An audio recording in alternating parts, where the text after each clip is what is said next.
Here's another use of math. Let me go over with you one of my favorite uses in chemistry. And this is concerning balancing equations.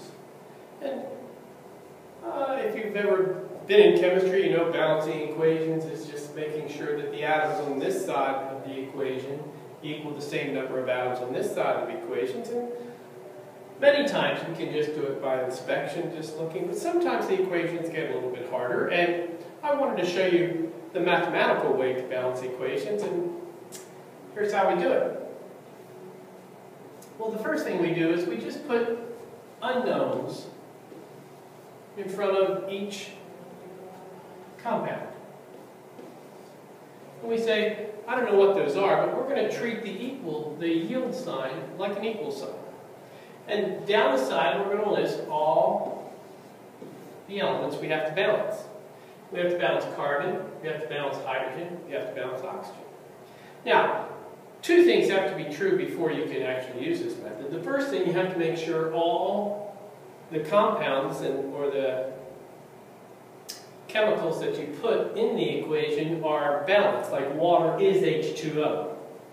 Carbon dioxide is CO2. So you do have to make sure all those are balanced.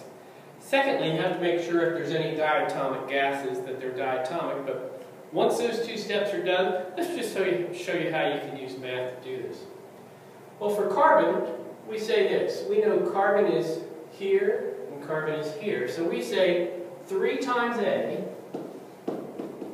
is going to have to equal 1 times C. And we're just going to put C there. If this is ever going to balance, this equation has to be true. For hydrogen, we go 8 times A has to be equal to 2 times D, if this is ever going to balance. And our last one, oxygen, we say 2 times B has to equal, now oxygen over here is on in 2 places. So we go 2 times C plus 1 times D. And here are our 3 equations. And what we do is we just come out here and we pick numbers to go in these and then solve them. And if we ever get fractions, we just make whole numbers out of those fractions. But let's try it. If A equals 1, then C has to equal 3, because 3 times 1 equals C. Oops, I left D off here, excuse me. And if A equals 1, A equals 2 times D, so D has to equal 4 for this to balance. And now finally, to solve for B, I can just put in 2 times C, so I say 2B equals 2 times C, which is 6, plus 4, and we say 2 times B equals 10, so B has to equal 5. And here are the coefficients that go on the front of this equation.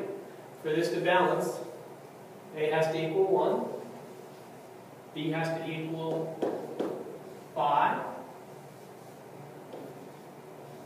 C has to equal 3, and D has to equal 4. Let's see if that works. For carbon, I have 3 carbon here, I have 3 carbon here. For hydrogen, I have 8 hydrogen here, I have 8 hydrogen here. And for oxygen, I have 10 here. 3 times 2 is 6, plus 4 is 10. This way always works. And again, I just think it's a great use of math. I hope it helps you in balancing some of the harder equations. Have a great day.